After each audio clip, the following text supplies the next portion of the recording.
So kapag Catholic po, hindi po kayo born again. Ay, di. Catholic ako, na born again lang. So paano po kayo maboborn again kung wala si Mama Mary? O, kasi ako, dati akong gumagawa ng mga rebulto sa Oh, Pampanga. dito wala na po kayong revolta dito. Baka yun. Ngayon, na yung dalawang anak ko, si Joy at Sarah, ninong nila pare. So, Ngayon, nasharean ko ng Word of God. umalis na pagkapare. Si Father Chris Kadjang. Saan na po siya ngayon? Andun pa rin, nagpipreach na. Ay, hindi na po siya pare? Lumabas eh. Kasi pinabasa ko to sa kanya eh. Ano po yun? Psalm 115. Pag may time ka, basahin mo yan. 115 na. The futility of idols and the Oo. trustworthiness of God. Dito ako na born again eh. Oh. Sinyal lang sa akin. Ay, hindi po dun sa gospel ni John? Ha? Si John po kasi nag-mention ng, di ba apat po yung gospel? Oo. Si John po yung nag-mention, si John lang po yung nag-mention ng born again, di ba? Kailangan muna natin maintindihan yung message ni John. Kasi kung hindi natin maintindihan si John, Walang problema sa message dyan eh.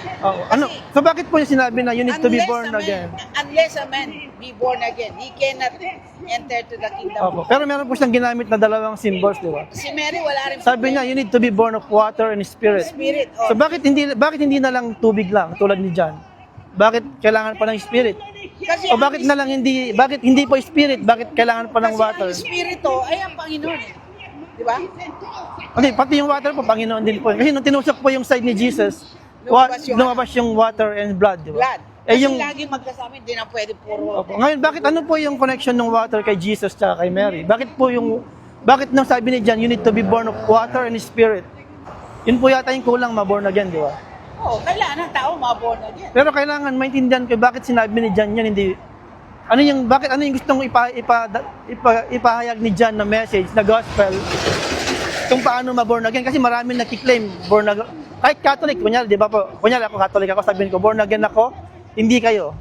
So paano ko mapapatunayan na tama yung sinasabi ko at mali kayo? Kasi kunyari, baliktarin natin, kayo nagsasabi na kayong born again, ang Catholic hindi po born again. So paano nyo mapapatunayan na kayong born again at hindi po kami? Hindi, kahit ang Catholic pwedeng maborn again. Catholic din ako. Opo, so wala. Na-born again lang ako eh. So kapag Catholic po, hindi po kayo born again. Ay, di. Catholic ako, na-born again lang. So paano po kayo maboborn again kung wala si Mama Mary? Bakit ba water and spirit? Bakit hindi na lang spirit? Bakit hindi na lang water? Hindi pwedeng espiritu lang. So kailangan dalawa po, di ba? Oo. So sino po yung nagre-represent ng water? Paano po naging, sabi niyo po water si Jesus? Ang water, tandaan natin, hindi na pwedeng, tulad ng isda. Opo. Pag inalis mo sa water, mamamatay. So para mas madali po, saan niyo po makikita una yung water and spirit? Saan niyo po makikita yan? Kasi naka-dyan na tayo, di ba? O, pag ginautis mo yung tao. Sa Genesis po, di ba, yung the spirit of God hovering over the waters. Yung spirit is God, di ba? Tapos yung physical is water. So ngayon si Jesus is water and spirit kasi Diyos siya na nagkatawang tao. So ngayon yung pagkatao niya, saan po galing yung pagkatao niya? Sa espiritu. Hindi po, kay Mama Mary po kasi Siyempre. So ngayon, Hindi na pwedeng lilitaw lang si Jesus. opo, so ang pagkatao po ni Jesus galing kay Mama Mary, ang pagka-Diyos niya galing sa Diyos. Oh. Sabi niya, you need to be born of water and spirit. Oh. So kailangan mabuhay muli. Kaya sabi namin to Jesus through Mary. Kaya ano pong sabi ni Jesus kay John nung nandun sa cross? Ano pong sinabi niya kay John? Sabi niya, woman, behold your son. And sa kay beloved disciple or John, behold your mother. Wala nang problema. So paano naging, kung hindi naman po niya mama talaga si Mama Mary, ngayon naging sabi ni Jesus, behold your mother. So hindi po kaya yun yung ibig sabihin ng reborn or born again kasi yung lahat ng pinanganak po sa mundo galing kay Eve, sabi nung is the mother of all the living, di ba? So ngayon kapag reborn na po kayo, pag born again na po kayo, sino po yung nanay niyo? Kasi sabi kung according kay John kasi ginamit niya po yung woman, di ba? Kasi para makita natin yung parallel ng Genesis sa ng Gospel ni John. So never niyang tinawag na Mary si Mama Mary kundi woman. Kasi sabi niya you need to be born again of water and spirit. So ngayon ang tanong ko po, as born again, sino po yung nanay natin ngayon?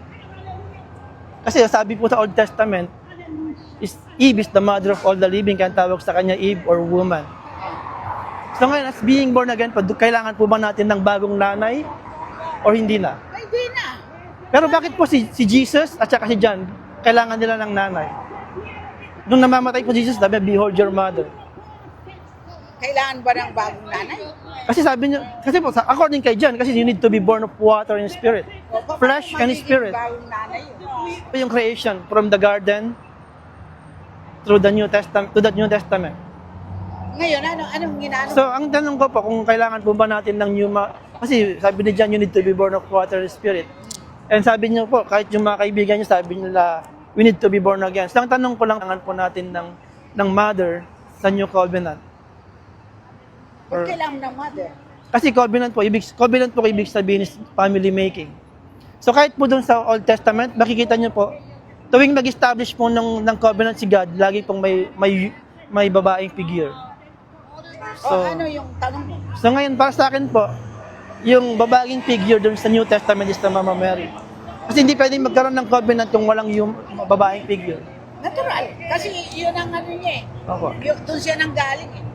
So ang tanong ko po yun, kung kailangan ba natin ng nanay or hindi na sa New Covenant. Ay di na, ba't kailangan mo pa eh? Kaya nga si Kristo binigay ng Panginoong Yesu. Sa John 3:16, for God so loved the world that He gave His only begotten Son.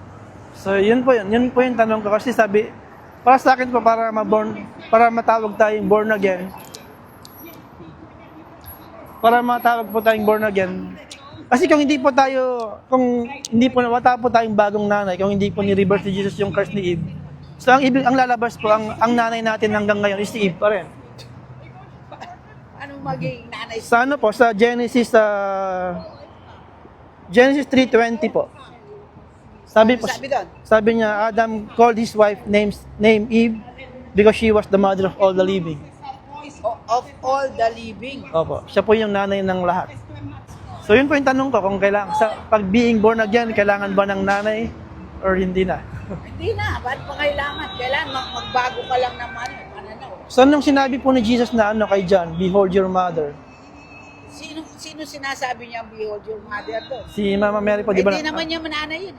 O nga po, hindi nga po nanay ni John, pero bakit po sinabi niyang behold your mother? Tayo mag-clothing na kasi kanila yung habang sunuan Ano ba yung gospel? Ano ba yung gospel? Apat, ito po. Ginawa ko. Tatanong kita, ano ba yung Hindi, ang source ko po kasi ng gospel, yung apat na evangelist po. Hindi. Kasi pag tinanong ko po sila, ano yung gospel, sabi nila kumukuha sila sa Acts. So ang gospel ko po ito, apat. Galing po sa apat na gospel. So kung gusto niyo pong basahin, ito po. Alam mo yung gospel? Kasi apat po yung Alam mo evangelist. yung tao, papunta kay Kristo. Kaya gospel eh. Gospel. Ang source ko po si Mark, si Luke, Apat na. si Matthew, tsaka si John po. Sila yung ano. So wala pa akong sariling gospel. Wala. Kahit na kami, wala namang gospel. Opo. Siya So, ng gospel, si Jesus.